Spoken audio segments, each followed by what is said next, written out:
Good evening friends. आज हम आपके लिए लाए हैं एलसीएम और एचसीएफ यूक्लिड डिवीजन एल्गोरिथम से, जैसे पहले भी सिखाया था उसी के अकॉर्डिंग एक नेट फॉर्मूला भी है, उसके बारे में आज हम एक क्वेश्चन उससे भी लाए हैं। और जो अपरिमेय संख्याएं सिद्ध की जाती हैं वो कैसे की जाती हैं, जबकि ये क्वेश्चन इतना इंपॉर्टेंट है कि हर बार बोर्ड में पूछा भी जाता है। ठीक है, तो उसके बारे में हम बात करेंगे। मैंने इससे पहले परिमेय अपरिमेय पूर्ण संख्याओं के बारे में आपको डेफिनेशन बताई दी है। ठीक है, तो चलिए स्टार्ट करते हैं। तो सबसे पहले फॉर्मूले की बात कर लेते हैं। क्या होता है, जो देखिए जितनी संख्याएं हमारे पास होती हैं, तो वैसे दो संख्याओं के लिए आपके पास यहाँ फॉर्मूला होता है। अगर तीन संख्याओं की बात करोगे तो उसके लिए वो यहाँ उसका सिस्टम नहीं यहाँ आगे है। तो देखिए दो संख्याओं का जो एलसीएम और एचसीएफ होता है, उनका जो मल्टीप्लिकेशन होता है वो दोनों संख्याओं के मल्टीप्लिकेशन के बराबर होता है। यानी अगर एलसीएम और एचसीएफ की मल्टीप्लाई कर दी जाए तो फर्स्ट नंबर और सेकंड नंबर, यानी जो दोनों दो नंबर दिए होंगे जिनका एचसीएफ और एलसीएम निकला हुआ होगा, उनके गुणनफल के बराबर होता है। ठीक है, तो देखिए आपके पास क्वेश्चन है पहला 306 और 657। देखिए लिखा हुआ एचसीएफ ब्रैकेट में 306 और 657। तो इसका मतलब इन दोनों संख्याओं का एचसीएफ 9 है। ठीक है, और एलसीएम निकालना है। क्या निकालना है? एलसीएम निकालना है।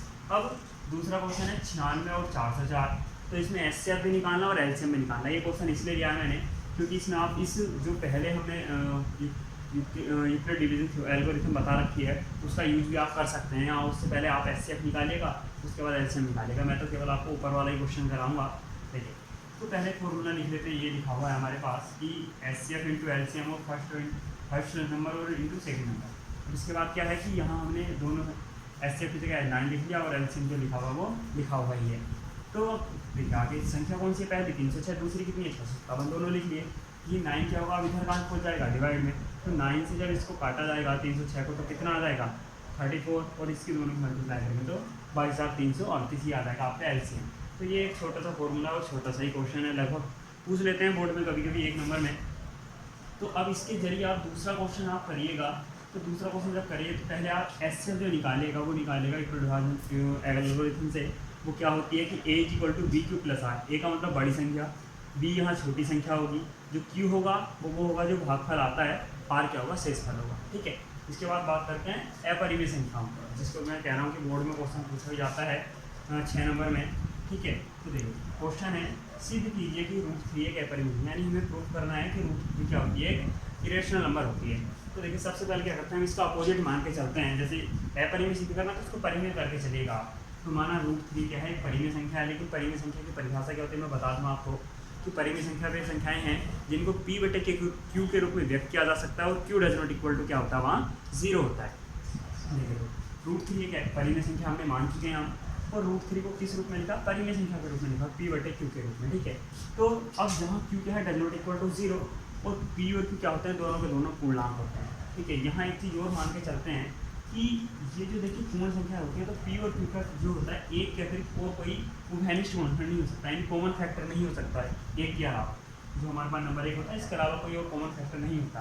तो जब हम इसको देखेंगे √3 इक्वल टू p/q था तो वो यहाँ लिखा।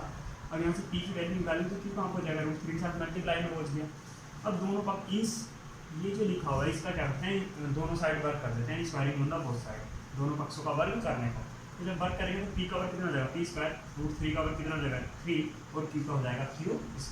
अब देखिए आगे है, जब यहाँ ये जो संख्या देखिए तो इसका मतलब जो p² होगा किससे विभाजित होगा? 3 से विभाजित होगा। तो एक नॉर्मल सा फैक्ट है कि जब स्क्वायर वाली संख्या 3 से विभाजित है तो इसका मतलब जो p है वो भी क्या होगा? 3 से विभाजित होगा। यानी 3 के लिए जो p है वो क्या होगा? p के लिए क्या होगा? 3 एक फैक्टर होगा उसका, यानी 3 किसका गुणनफल होगा? p का एक गुणनफल होगा।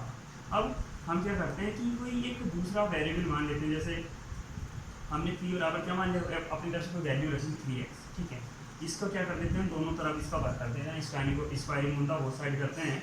तो उसमें क्या आता है कि p का कितना वर्ग हो जाएगा? p²। 3 का हो जाएगा 9 और x का कितना आ जाएगा? x²। अब देखिए यहाँ इक्वेशन 1 से जो p² की वैल्यू है, ये देखिए इक्वेशन 1 p² की वैल्यू कितनी? 3q²। वो यहाँ उठा के रख लेते हैं। तो 3q² बराबर 9x²। 3 से इसको काटेंगे 9 को तो कितना आ जाएगा? 3। तो q² इक्वल टू 3x²। अब जैसे यहाँ हम देख रहे थे कि p² जो होता है जब वो 3 से विभाजित है तो p भी होगा। वैसे ही जब q² यहाँ 3 आया है तो q² क्या है? 3 से विभाजित है तो q भी क्या होगा? 3 से विभाजित होगा। ठीक है, अब क्या होता है देखिए, जब यहाँ 3 है वो q का भी फैक्टर है और p का भी फैक्टर। जबकि हमने स्टार्टिंग में क्या माना था कि एक केवल एक ऐसा फैक्टर है जो दोनों में कॉमन है, बाकी और कोई फैक्टर ऐसा नहीं है जो इन दोनों का उभयनिष्ठ हो यानी कॉमन।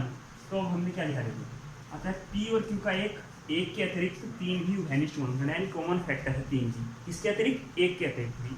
तो जो हमने स्टार्टिंग में अपना मान के चल रहे थे कि हाँ एक के अतिरिक्त कोई उभयनिष्ठ गुणनखंड नहीं हो सकता, तो वो क्या हुआ हमारे लिए अब यहाँ गलत साबित हो जाता है। तो इसका मतलब जो हमने सबसे स्टार्टिंग से सब कुछ जो भी माना था वो हमारे लिए हमारा क्या हुआ, सब कुछ गलत था। तो इसलिए जब हम √3 को क्या बोल के चल रहे थे, परिमेय संख्या, तो इसका मतलब ये भी गलत होगा। तो जब ये परिमेय संख्या नहीं हो सकती तो इसका मतलब कौन सी संख्या होगी, अपरिमेय संख्या होगी। ठीक है, तो अब एक बार आप इसको ध्यान से दोबारा वीडियो को स्टार्ट करके देख लीजिएगा कि हाँ कैसे मैंने समझाया है। और ऊपर वाला क्वेश्चन, दोनों ही क्वेश्चन बहुत इंपॉर्टेंट हैं। आप इस क्वेश्चन को ये जो है कि इसके साथ, इसके √3 के साथ और भी क्वेश्चन आते हैं, जैसे √2 है, √5 है। आप इनमें से ये तीन क्वेश्चन हैं जिनमें से हर बार बोर्ड में कोई ना कोई इन तीन या तो √2 आएगा या √3 आएगा, √5 आएगा, इन तीन में से कोई ना कोई एक क्वेश्चन जरूर आएगा बोर्ड में कि √2 एक अपरिमेय संख्या है या √3 एक अपरिमेय संख्या है, √5 अपरिमेय संख्या है। तो इन दोनों क्वेश्चन को आप कंप्लीटली तैयार कीजिएगा। बोर्ड में 100% आपको लगभग, देखिए अगर 6 नंबर में भी नहीं आया है तो लगभग आप समझ के चलिए उससे थोड़ा 4 में या 3 में इस तरह से आएगा, लेकिन आएगा कंपलसरी।